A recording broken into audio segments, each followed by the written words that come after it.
You know, to be blunt, most contractors are terrible. As a landlord, I deal with it all the time. They don't answer their phone, they don't show up when they say they're going to, they don't do what they say they're gonna do. But there are gems to be found in the rubble. The problem is most people have no idea how to identify a great contractor from all the bad ones out there until after, long after, they hire them. Well, my name is Brandon Turner, host of the BiggerPockets podcast and author of these real estate books. And today I want to share with you, we'll go with my 7-step process to identify a great contractor before you end up hiring them. You know, whether you're remodeling your own home or a rental property, you're flipping houses, or need a contractor for something else, follow these 7 steps to land a great one. Oh, and hey, if you find this video helpful, can you do me a huge favor and just click that little thumbs up button below the video so we can reach more people with this information.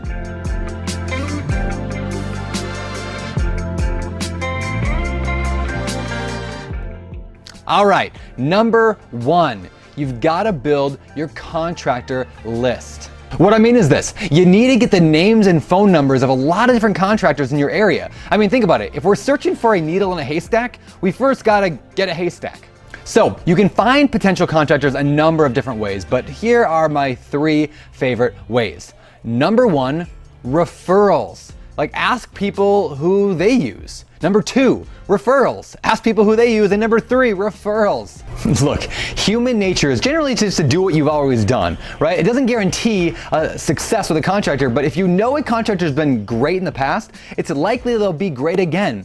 So get in the habit of asking your family and friends often, even when you're not looking directly for a contractor. Just ask people all the time, who did this work for you? You know any good contractors? And then keep track of those referrals. Maybe pull out a spreadsheet, keep track of them somewhere, and then you'll have your haystack. Now, there are a few other ways to find contractors as well. I like to talk to other contractors on the job or at another job and ask them who they like working with.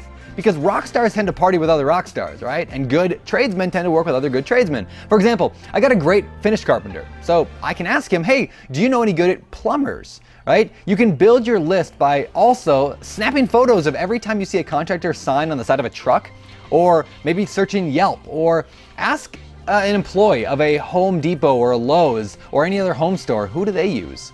Okay, step number 1 was building your list, but step number 2 now is all about pre-screening on the phone and in person. You know, just like the tenant, our opinion of the contractor begins the moment we begin talking with them over email or phone or in person. How do they carry themselves? Professionally? Do they respond to questions well? You know, ask them some questions to get to know them a little better. Things like, so how long have you been in this line of work? What skill would you say that you're the best at? What tasks do you just really hate doing on a job site? What cities or what areas do you typically want to work in? How far away is too far? How many employees actually work for you or work in your company? How far out are you booked? In what case would I need to pull a permit? If I were to hire you, when could you actually start knocking out tasks on this project? Then set up a time to meet and show them the project. If you have one, that is. Set an appointment and be sure to show up a few minutes early to see exactly what time they arrive. Are they on time or early, or are they late? How do they look? Professional? How do they act? If everything feels okay after this first meeting, then you can move on to step number 3. And that is to simply Google them. You know, the first thing we do now when looking for information on a certain contractor is simply go to Google and type in their name or their company name, and then you can find out a lot of information, like red flags especially, about a person. So maybe add the city name as well, because there's a lot of contractors with the same name, and then add things like scam or ripoff or court. For example, if you wanted to find more about first-rate construction company in Metropolis, we would search for something like first-rate construction Metropolis, or first-rate construction Metropolis scam, Metropolis court. Things like that will help us know a little bit more about any trouble they've gotten into. You know, these search terms can help you discover major complaints about the contractor, but keep in mind, not all complaints are valid. Some people are just crazy.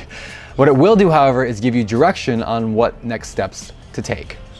Next, ask the contractor for references from previous people from whom they have worked. You know, photos are nice, but names and addresses are better. Then do what 90% of people will never do. Actually call those references, and if you can, go look at their projects. And then ask questions like, what work did they do? Okay, how fast did they do it? Did they show up on time? Were they professional? Were they courteous? Any problems working with them? You know, would you hire them again? Can I take a look at the finished product? But most importantly, did they get the job done on time and on budget? These questions are going to help you understand more about their ability and the history of the contractor. Then, if possible, actually check out the work the contractor did and make sure it looks up to your standard. All right, another tip recently given to us by Jay Scott was to ask the contractor to tell you about a recent big job that they've done. Contractors love to brag about their big jobs, so he or she will likely, regale you with the story of how much work they needed to do and how great it looked at the end. So then find out the address and go to the city and verify that a permit was pulled for that project. If not, the contractor did all that work without a permit, which is a good indication that they're not a contractor you necessarily want on your team. All right, step number 5, verify. It's okay to be trusting in life, but make sure that the contractor has earned that trust. They're worthy of it first. To do that, verify that they truly do have a license to do whatever work you intended for them to do. If they're an electrician, make sure that they have an electrical license. If they're a plumber, make sure they have a plumbing license. If they're a general contractor, make sure they have a general contractor's license. Next, make sure they actually do have the proper insurance and the bond. You could ask them to bring proof of that, but it's also simple to just ask the name of their insurance agent and verify it with that agent. Either way, just make sure that they have it. Remember, this protects you. All right, number 6, hire them for one small task. Before you hire the contractor to tear out an entire basement or something crazy like that, hire them to do one small task, like under $500. That'll give you a good idea of what kind of work ethic they have, the quality of work they do, whether they show up on time. If the work is done on time and on budget, and it meets your quality standards, then consider hiring them for larger and larger tasks.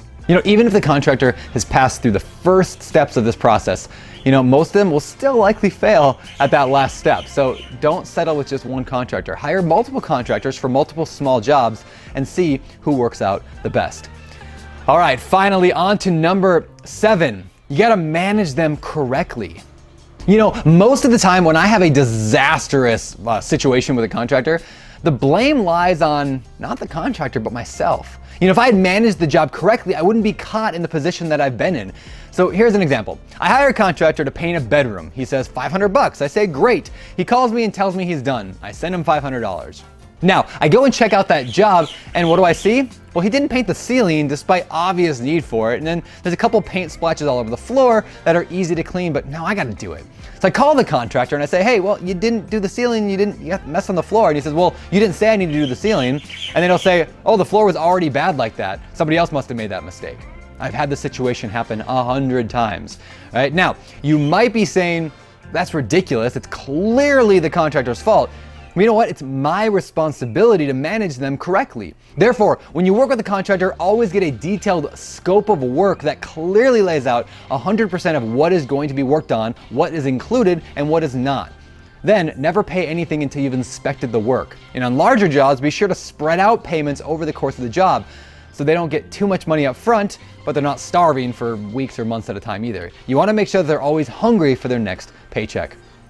To help with this, I actually put together a really simple contractor bid form over in the BiggerPockets file place. This is 100% free, and it's the actual form that I use when I work with a contractor. I have them fill it out every single time to make sure we're all on the same page, literally. So go to biggerpockets.com/bidform, BIDFORM, and look for that there. Now, whether or not you're a real estate investor like myself, or maybe you just need a contractor or something else, by following this 7-step process, you'll save yourself time, stress, and hopefully a lot of money. Now, before you go, don't forget to click that little thumbs up button and subscribe to our channel for more content just like this. For BiggerPockets.com, my name is Brandon Turner, signing off.